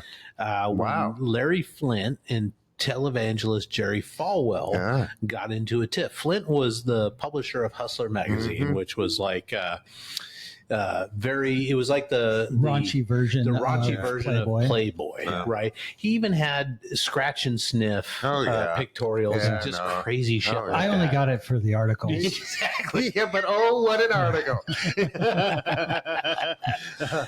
And the scratch and sniff. Yeah. It really made like Playboy seem tame, right? Hustler magazine ran a full-page parody against televangelist and political commentator Jerry Falwell Sr. Yeah. He was just he a did it a terrible few fucking times, human right? being. Oh, yeah. Jerry Falwell was awful. I think Hustler did it a few times, depicting him as an incestuous drunk who had sex with his mother in an outhouse. Oh no! I've never heard this before. And they even marked the ad in the magazine as parody. They even called it parody in the ad, which is supposed to protect you. It Yes. said quote, not to be taken seriously. No. Right. Yeah. No. Yeah. Oh my God. Right. Falwell, as the founder of the Moral Majority, the Christian evangelical political organization, took offense, of course, and sued him for doing it. Went all the way to Supreme Court, and the Supreme Court said, must a society that values free speech protect expression that is not only offensive but also intentionally cruel and designed to inflict severe emotional pain? I guess that was the question that Falwell had for the Supreme Court. The court found for Hustler, the decision affirmed that even the most vile and outrageous parody aimed at a public figure is protected by the First Amendment. As long as you can prove it's parody, right? Establishing a crucial shield for satire, caricature, and robust political commentary in America. Yeah. And the ego of Falwell, too. Oh, my God. His ego was crushed. Yeah. Now he's the center of attention for, what is that, Being an outhouse? What was the statement? So, I mean, let's bring up Exhibit A. Yeah. Cartoon of him humping his mom. So good. Yeah, man, but that guy had a huge seat at the federal policy table, dude. He did. Oh, fuck that guy. Yeah. His kid's even worse, right? Oh, I think so. Or was that Franklin Graham I'm thinking of? They're all I don't horrible. get it, dude. Did Falwell get popped age for of reason. like hookers or prostitutes Something or weird. something, Like too? it was a dude. Was Falwell a dude? No, the prostitute was. Oh, was a dude. Yeah. No, I think he was cooked out. He was trying to get somebody to hump his old lady. Yeah. Man. Just weird. But yeah, I mean, how funny can you get? I love parody. I love that kind of stuff. I wish somebody would parody me. I would laugh my ass off. Yeah. Who was the guy that was in the New York Times? It was a cartoonist, a famous cartoonist that always got ripped for doing controversial cartoons. And it would be like a single, like maybe a 3 image thing, and it would be politically charged and that sort of thing. Do you remember that, like in the 70s and 80s? Yeah, Not there's been a Doonesbury, few, right? No, not Doonesbury, but sorry. There's an elephant. Geez. I just remember there being a guy in the news all the time that had just a questionable set comedy and bead and right on humor. there. And he kept getting his ass handed to him. But free speech, baby. That's how you get a Free speech, Pulitzer. baby. Yeah. Geez, and then finally, boys, in 1989, Texas v. Johnson, there was an activist Gregory Lee Johnson, who was convicted for burning an American flag during a protest outside the 1984 Republican National Convention, which was held in Dallas, Texas that year. He was fined $2,000 and sentenced to a year in jail in accordance with the Texas law. Justice William Brennan. A year in jail for burning a flag that he probably went out and bought himself, his property. Yeah. Right. Well, and that's how you get rid of an old flag.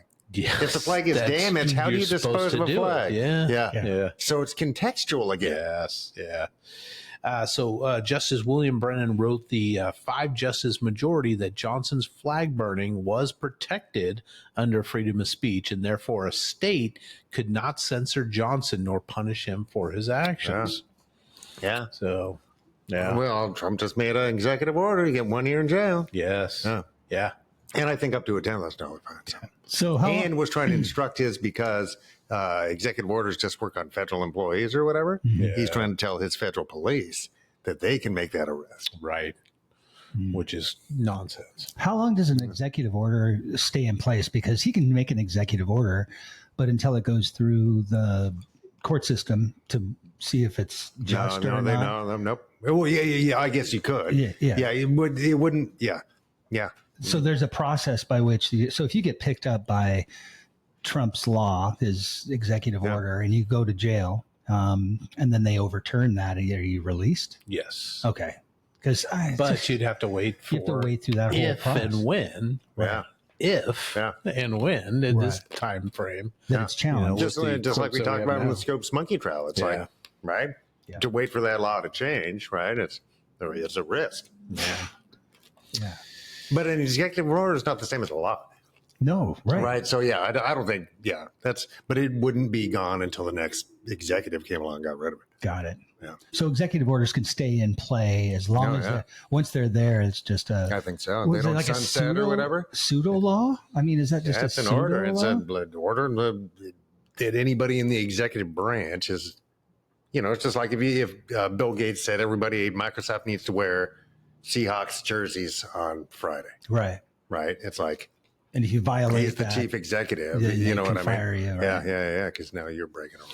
Yeah, but then you would have some recourse, like in my contract. I signed a contract when I got hired on here, and it didn't have it. Now you're trying to supersede that contract, so I'm going to take you to court to make sure you can't force me to work because I'm a Niners fan, or I'm a. But it's also different when it's state power. If your job, if somebody says that I have to wear a Dan Fouts from the San Diego Chargers uniform, it's different than the state because the state Mike can reached into the Wayback Machine and pulled out fucking Dan Fouts. I didn't know you were a sports fan. I was a Chargers fan, but Kellen Winslow and Dan Fouts. Nice. What a pairing. What a pairing. Yeah. You weren't a Zorn Largent guy? Oh, yeah. No, those guys were magic. But Fouts. Yeah, Dan Fouts. And plus, they had a lightning bolt on their head. Yeah, that's pretty cool. Pretty cool. Yeah. And it's always different with state power because state power can send enforcement agents with deadly force to take your liberty. That's the difference. What's the deal with the Portland thing where Trump went ahead and ordered the National Guard to go in, but Portland blocked it? Right, they blocked that. So Portland, the governor and did, the state of Oregon. I think Portland joined in. Good. Went right to the courts and said, "No, we're not requesting it. We don't need it."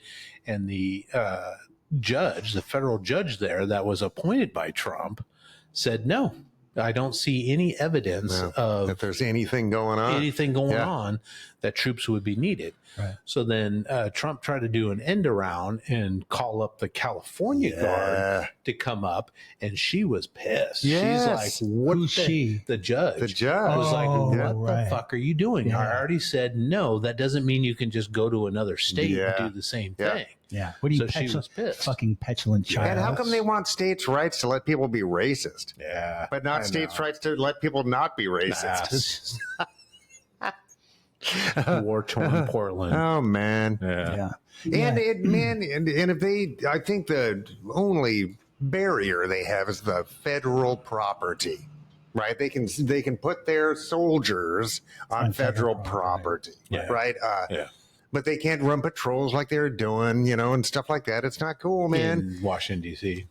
Well, DC's different because it's That's what not. I'm saying. Yeah, They it's can't do different. that. No. Columbia, Yeah, no, you can't do They that. could have soldiers around the federal buildings. But there's plenty of shit to do. Yeah. You know what I mean? If you've got the funds, then create a job corps to go help. yes. If homelessness is a problem, then that's what I was how do saying. we deal with that in the short term, the Yes. medium term, and the long term? Yeah. What are the steps that can be made with federal money and manpower? Right. Yeah. Hiring these people, great. Yeah. Put them to real good works, man. Yeah. Terrorizing the population is not necessarily the best use of these people, right? Yeah.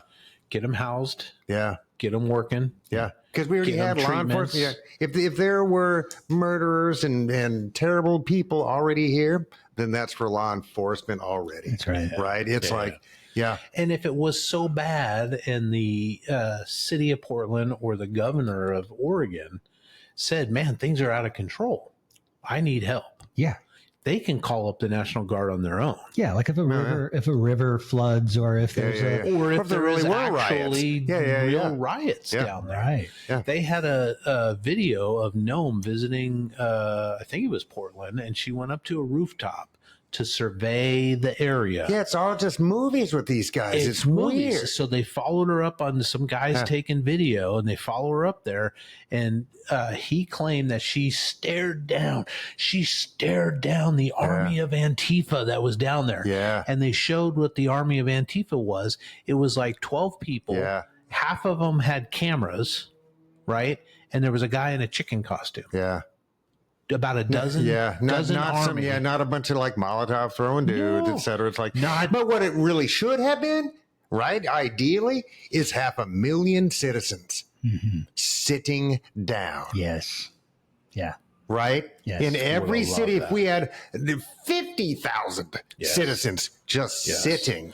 Did you see the after the Mariners game after that, and then they went right to the Seahawks game or vice versa? Oh yeah, I bet it was And there nuts. was 50,000 people or something in downtown Seattle, down by the stadiums. If you had that crew of people, like you said, sitting peacefully, Yeah, right outside a federal right building. outside of a federal. If we're building. mad at the feds, right? That's where you would say it, right? Sure. No, I think Right? people need And to- that's how we do it. That's the only way we're really going to do this. But Spread it. we also need a plan to fill that power vacuum. These guys have stripped it all down, dude. And they did fire a bunch of the nerds behind the scenes just making shit work. All the mechanics of it all. So we need a plan hitting the ground, Yes. right? But the only way we're going to do this is a mass mobilization of people just sitting the fuck down and stopping it all. It's got to be peaceful. Oh yeah. Come on. Oh, no. Well, I they like they what- got can't plenty of play bullets into for it. us. Yeah. I like That's what not they're the way to doing do it. with Yeah. Portland, where you were saying this earlier, where they were people are posting these great pictures of Portland. Look at war-torn Portland, and keep doing that, right? Yeah, so yeah, that yeah. it starts to flood the socials. And I will say, I was down in Portland. I took the kid through Portland. We What are you, the crazy? chicken we fingers. crisscrossed Portland. We Yeah. went and got vegan ice cream over in the, I think it's the Magazine neighborhood of, I can't remember what it is, one of the neighborhoods in Portland. And we crisscrossed back downtown. We went to outside the main Voodoo Donuts because there's a big giant mural, the Welcome to Port, Keep Portland Weird, and we took pictures in front of that. And then you went to the Kit Kat We went Club. to the It's a hell of a steak. I hear it's a good steak. But then, we went to the chicken fingers place. And the only thing down there that you could complain about is the homelessness issue. Yeah. Yeah. But that's There's been a a bunch of problem dudes on for dope. Yeah. since 2008. In Right. every Oh, city, yeah, no, in it's- every it's- city in the Every country. city in the country. No, and they wrote about that in the Bible, bro. That goes Yes. way back, and we are doing the very least we could. If we have $17 trillion in tariff income, how many treatment beds is that? All of them. All of them. Oh yeah, And more. Oh yeah, That's and at more. the Ritz You know Carlton. what I mean? Yeah, That's but drug I don't even treatment see that. hospitals Yes, and- not just rounding dudes up and making a privatized prison system, No. and therefore a privatized parole system. All these kinds of things. That's building a campus that is a training ground for folks to get back on their feet. Yes. Yeah. Right? A whole Yeah. campus, a House, little job city, training. a little mini city. Yeah. Drug treatment, Taxes. psychological counseling. Yeah, how to do your taxes. How to do your taxes. Absolutely. Yeah. Did I say job training? Yes, everything. Yeah. Right, everything. Yeah. How to take care of skip your the health. incarceration part, Yes. right? Right. Yeah, and that doesn't mean, yes. And at the very least, let's figure out what it, this sounds logical to me, and I really think it would be effective in many cases. Nothing's going to be effective in 100% of cases because we're a complicated species. Yeah. But at least let's find out what things are effective, whatever myriad of those are, and get to it. Well, and For crying out loud. the priorities we're being shown that exist with our government is not about the homeless people. It's not about the people at the bottom at all. No, at all. No, That's no. $17 trillion. They're enough to keep us moving because we don't want that to be us. It's a constant reminder. Correct. That we're next. Right. Right? Was that Oh, what you yeah. were saying earlier, Charles, about the cookies? Remember the cookie Yes, story? yes. Yeah. That guy wants your that's going cookie. to take your cookies and Yeah. he's got one. Yeah, exactly. Yeah. But I think it's it's taking $17 trillion and turning it into a little mini city, like 4 locations across the country, right? In different quadrants, northeast, southeast, southwest and northwest.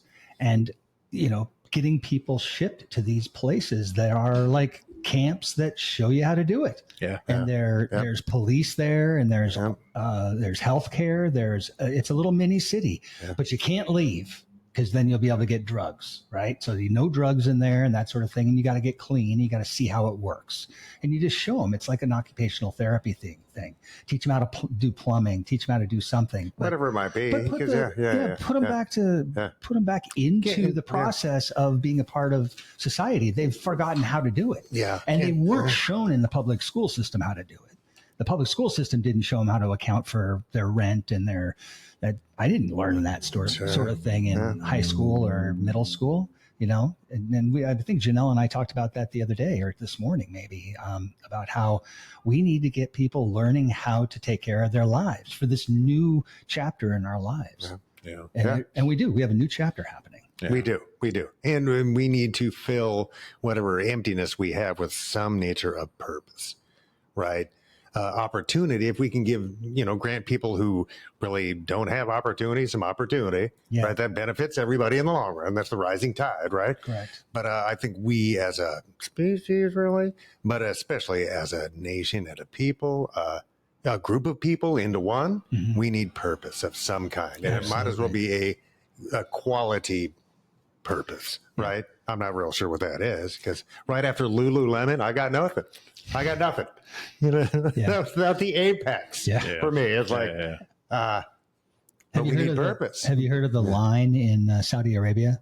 Yeah. There's the line. It's like a 200-mile mega city. Yeah, no, it's something out of Judge Dredd, dude. It's crazy. It is. Yeah. It's this long, skinny city that they want 17 million people to move to. Yeah. I think over the next 20 years. And we'll see. I mean, it's not like, that part of the world is doing a lot of building. So it's not like it's necessarily a boondoggle because there's a bunch of construction companies. No, that's just one of the projects. That's one of like a dozen projects that they've got going on over there because they're transitioning out of the oil, their oil economy, and they're going to be a tourist economy, right? Or a tech company, whatever it might whatever's be. coming up. But they need to have cities where they didn't have those before. Is that like what China's doing and they're building all those modern cities, but nobody's moved to them? Like they keep their I think that's also floating their economy to some degree, just like our highway construction always does. Right. That's how you keep that money just. Right. So that's part of it. But also, I think they are trying to bet on the future. Yeah. And I don't know what how much central planning they do in the like Gulf states, et cetera, right? Because China still really does plan a lot of that stuff out, for better or for worse. They've done some of the biggest infrastructure changes in the history of the world. Yeah, but how much of that is just individual billionaires pulling that off, emirs, et cetera, and how much of that is the government saying this is the direction we're going to go? We're going to do this. You mean in the Saudi Arabia? In the Arab states? Yeah. Got it. I have no idea. I think it's the prince. They don't invite me over. Yeah. I got some ideas though. So yeah. Aren't they doing a Saudi comedy run or something? We didn't. We must have got lost in the mail or something, along with my Diddy party invite. I promise I'll only drink alcohol behind doors. Oh my God! No, I'm not going to the Gulf states. No. Boys, ending this here program on something positive, and of course I felt like some free speech quotes was apropos. George Orwell said, if liberty means anything at all, it means the right to tell people what they do not want to hear. Come on. It's great. Yeah. George. Yeah. And then by that noted socialist, Harry S. Truman, he said, once a government is committed to the principle of silencing the voice of the opposition, it has only one way to go. And that is down the path of increasingly repressive measures until it becomes a source of terror to all its citizens and creates a country where everyone lives in fear. Yeah. I feel like that's the path we're on right now. Current situation. Man, other people have seen this, guys. Yeah. They really have. And man, done both those something are really about good it. quotes. Yes. Yeah. Well, we really Yeah. did get very lazy in the last 25 I get 30 in years. distracted, right? We really It's have. that fucking distraction. Yeah, and it's the newsfotainment, right? yes. It's the Infotainment. newsfotainment that we're not It started getting. with that 24-hour cycle because then it was just headlines. CNN when and I started. and it had always been there, but the hyper push for right-wing AM radio, the Rush Limbaugh thing. And that wasn't just, that's the marketplace of ideas. It's like, no, these giant media companies, remember, that's exactly when all that consolidation happened. Yes. Right? So then they could plant this message everywhere. Yeah. It's not a free marketplace of ideas when you can buy arenas of communication. Yeah, right? monopolies. That's Yeah. basically what we've Sorry, created. We're wrapping up. Sorry. No, we're supposed to be positive, boys. Yeah. Sunshine, Yes. puppies, And rainbows, kittens, kittens, unicorns. ice, mint chocolate chip ice Well, cream. I'm thankful that it's going to be fall. Yes, I feel very me good too. about that. I really like fall. I do I like like fall. it. Yeah. I saw It some feels giant good. maple leaves falling Nice. today. Yeah. It's Nice. pretty. Yeah. I want to get out and take some pictures. Well, where you were where we were the other day, taking a picture of your daughter and her friends for homecoming. Yes, that was cool. That whole line in Coulon Park, right there by the boat Yeah. launch, that turns and it's just magnificent. Yes, at yeah, night. yeah, So yeah. I recommend everybody going. Oh, another thing that's happening is the salmon are starting to run from now until about Right. November. Yes. You're going to see a lot of You salmon come in the down Cedar by River. the Oh, by the that's library. great. Yeah. Come Correct. check it out. Yeah. Yeah, Nice. Nice. yeah, going up to spawn and die. Kid, spawn Spawn and till die. If I die. just stand Such in the is life. river with my mouth open, just like a bear, and one jumps in there, can I just take it home? Is that legal? You have to film it to prove it that it happened. Yeah. You can't just tell us the story about that happening. Well, I'm just standing there with Yeah. my mouth I open. know. It's suddenly, I love it. Bears just stand there going, Yeah, they come straight to Right in the their mouth. bear's like my favorite time of year. Yeah. Like, they just jump around. bare So necessities, easy. bare simple bare necessities. Folks, thank you for being here. We're going to go on and do our top 5. Tonight's top 5, boys, favorite spaceships from movies. So your favorite spaceships could be any movie, anytime. The TARDIS from Doctor Who Oh, to the Star Wars Imperial cruisers, whatever you want to throw in there, it works for me. Yeah. I know Interstellar is probably going to be on Jeff's Oh, list, sure. so. How about Quark with Richard Benjamin, where he's like a garbage scow? That works. Where can you find the top 5? Go to r-townpodcast.com and go to the members only section. Sign up. $3 a month or $30 a year, or go to Patreon and look for us there. It's real easy. We're not hard to find. Yeah, join Janelle and 3 other people. The best, All the 4 best, of you. yeah, all 4 of you. That's right. the 4 seasonings we Well, call I it. think we lost the Albanians last week. Yeah. Oh, That man. Albanian guy. Sorry about that. All right, guys. Thanks for being here. Yes. All right. See you guys. Please like, subscribe, comment, and share. And if you think this episode is worth $1 or $5, the boys would love to have it. And don't forget to visit r-townpodcast.com for all the links. For less than a cup of coffee, you can also join the website in the member-only area for exclusive bonus content, vlogs, and more. It's just $3 a month or $30 a year. Thank you for listening to this production of Our Town Podcast Extraordinaire.